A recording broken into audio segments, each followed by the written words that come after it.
Hi friends, അസ്സലാമു അലൈക്കും, നമസ്കാരം. അപ്പോൾ ഇന്ന് ഞാൻ കുക്കിങ്ങിൻ്റെ വീഡിയോ അല്ല, ഇന്നൊരു ക്ലീനിങ്ങിൻ്റെ വീഡിയോ ആയിട്ടാണ് വന്നിരിക്കുന്നത്. നമ്മുടെ ഫാന്, റൂമിൽ ഹോളിലൊക്കെ ഉള്ള ഫാന് നല്ല രീതിയിൽ നമുക്ക് എങ്ങനെ ക്ലീൻ ചെയ്തെടുക്കാം, വേഗം ക്ലീൻ ചെയ്തെടുക്കാൻ പറ്റുന്ന ഒരു ചെറിയൊരു വീഡിയോ ആയിട്ടാണ് ഇന്ന് വന്നിരിക്കുന്നത്. അപ്പോൾ എല്ലാവരും ഒന്ന് കണ്ടു നോക്കുക. അപ്പോൾ നമ്മൾ സാധാരണ ഒരു തുണി കൊണ്ടൊക്കെ ഒന്ന് ക്ലീൻ ചെയ്യുകയാണെങ്കിൽ അതിലെ പൊടികളൊക്കെ നമ്മുടെ റൂമിൽ ബെഡിലൊക്കെ ആകുന്ന രീതിയിലാണ് നമ്മൾ സാധാരണ ഫാൻ ക്ലീൻ ചെയ്യുമ്പോൾ ആകുന്നത്. അതൊന്നും നല്ല രീതിയിൽ നമുക്ക് എങ്ങനെ ക്ലീൻ ചെയ്തെടുക്കാൻ നോക്കാം. അപ്പോൾ ഞാൻ ഈ ഫാനാണ് ഒന്ന് ക്ലീൻ ചെയ്തെടുക്കുന്ന. ചെറിയ രീതിയിലെ പൊടികളൊക്കെ ഉണ്ട്.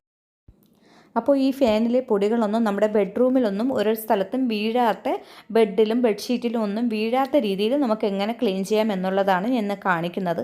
അപ്പോൾ അതിന് വേണ്ടി നമ്മൾ ആദ്യം എടുക്കേണ്ടത് ഒരു തലയണ ഉറയാണ്. ആ തലയണ ഉറ വെച്ച് നമുക്കിത് നല്ല നീറ്റായിട്ട് നമുക്ക് ഫാനിൽ ഉള്ള എല്ലാ പൊടികളും അതിനകത്ത് തന്നെ ആയി നമ്മുടെ ബെഡ്റൂമിലൊന്നും ആകാത്ത രീതിയിൽ നമുക്ക് ചെയ്തെടുക്കാൻ പറ്റും. അപ്പോൾ ഞാൻ അതിന് വേണ്ടി ഒരു പഴയ തലയണ ഉറ എടുത്തിട്ടുണ്ട്. ഞാൻ ഇത് സ്ഥിരമായി ഇതുപോലുള്ള ഫാനൊക്കെ ക്ലീൻ ചെയ്യാൻ വേണ്ടി എടുക്കുന്നത് ഈ ഉറയാണ്. ഇതിനെ നമ്മൾ ഉപയോഗിച്ചതിന് ശേഷം നല്ലതുപോലെ കഴുകി ഉണക്കി വെച്ചാൽ മതി. ഇതിന് മാത്രമായി ഉപയോഗിക്കുക. അങ്ങനെ ഞാനൊരു തലയണ ഉറ വെച്ചാണ് ഈ ഫാനൊക്കെ ക്ലീൻ ചെയ്യുന്നത്. അപ്പോൾ ഈ ഫാൻ നമുക്ക് എങ്ങനെയാണ് ക്ലീൻ ചെയ്യണമെന്നൊന്ന് നോക്കാം. ആദ്യം ഞാൻ ഹൈറ്റിന് ഒരു ലാഡറൊക്കെ ഇട്ടിട്ടുണ്ട്. എന്നിട്ട് ഞാൻ മക്കൾ ആരെങ്കിലും മുകളിലോട്ട് കയറ്റിയാണ് ഇത് ക്ലീൻ ചെയ്തെടുക്കുന്നത്. മുമ്പൊക്കെയാണ് ഞാൻ ക്ലീൻ ചെയ്യുന്നത്. ഇപ്പോൾ പിള്ളേരൊക്കെ വലുതായതുകൊണ്ട് അവരൊക്കെ അത് ചെയ്തു തരും. എല്ലാം എടുത്തു വെച്ച് കൊടുത്താൽ മാത്രം മതിയാകും, അവർ ചെയ്യും. അപ്പോൾ ഞാൻ ഇതുപോലെ ഈ ലീഫിനകത്തോട്ട് നമ്മുടെ ഈ തലയണ ഉറ ഇതുപോലെ ഒന്ന് ആക്കിയതിന് ശേഷം എല്ലാ പൊടികളും ഇതുപോലെ ഒന്ന് തുടച്ച് അതിനകത്തിട്ടാൽ മതിയാകും. ഇപ്പോൾ ഈ ഫാനിൽ കുറച്ച് പൊടിയേ ഉള്ളൂ. അപ്പോൾ നിറച്ചും നമ്മുടെ എച്ചമല എല്ലാം ഇരിക്കുന്ന ചെറിയ ഇത്തിരി കൂടെ ദിവസമൊക്കെ കഴിഞ്ഞാൽ നിറച്ചും പൊടി വരുമ്പോഴും നമ്മൾ ഇതുപോലെ അങ്ങ് ആക്കിയാൽ നല്ല എളുപ്പമായിരിക്കും. അപ്പോൾ ഈ എല്ലാ ലീഫിനകത്തും ഈ തലയണ ഉറ നമുക്ക് ഓരോ ഭാഗത്തും ഇതുപോലെ ഒന്ന് കയറ്റി എല്ലാ ഭാഗത്തും ആകുന്ന രീതിയിലൊന്ന് ആക്കിയെടുക്കാം.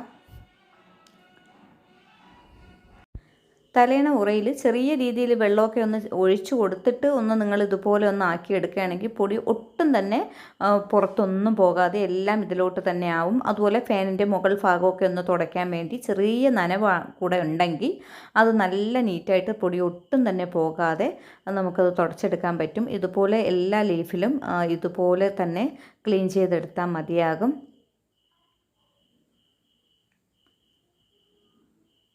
അങ്ങനെ ഇതുപോലെ ഒന്ന് കയറ്റിയതിന് ശേഷം എല്ലാ ഭാഗത്തും നമ്മൾ ഒന്ന് ചുറ്റിയിട്ട് ഇതുപോലെ ഒന്ന് ആക്കിയാൽ തന്നെ എല്ലാം അതിലോട്ട് തന്നെ വീഴും. അങ്ങനെ ഇതുപോലെ എല്ലാ ഭാഗത്തും ചെയ്തെടുത്താൽ മതിയാകും. വെള്ളം നനയ്ക്കുമ്പോൾ ചെറിയ രീതിയിൽ നനയ്ക്കാവും, നല്ല വെള്ളം ആക്കരുത്. ഒരു ചെറിയ രീതിയിൽ ഒരു അരക്കപ്പ് വെള്ളം എടുത്ത് തലങ്ങാണി ഉറയിൽ എല്ലാം മൊത്തത്തിലൊന്നാക്കി ഒന്ന് കുടഞ്ഞെടുത്താൽ മതിയാകും. എന്നിട്ട് ഇതുപോലെ എല്ലാ ഭാഗത്തും ഒന്ന് ആക്കിയെടുത്താൽ മതിയാകും. അപ്പോൾ നമ്മുടെ അടിപൊളിയായിട്ട് ഫാന് നമുക്ക് നല്ല രീതിയിൽ തുടച്ചെടുത്തിട്ടുണ്ട്.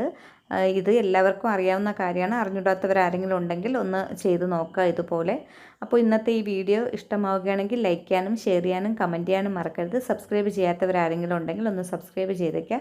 തൊട്ടടുത്തുള്ള ബെല്ലൈക്കനിൽ ഓൾ എന്ന് പറയുന്ന ഓപ്ഷൻ കൂടി ഒന്ന് ഓണാക്കി ഇടുക. പുതിയൊരു വീഡിയോയുമായി വീണ്ടും കാണാം.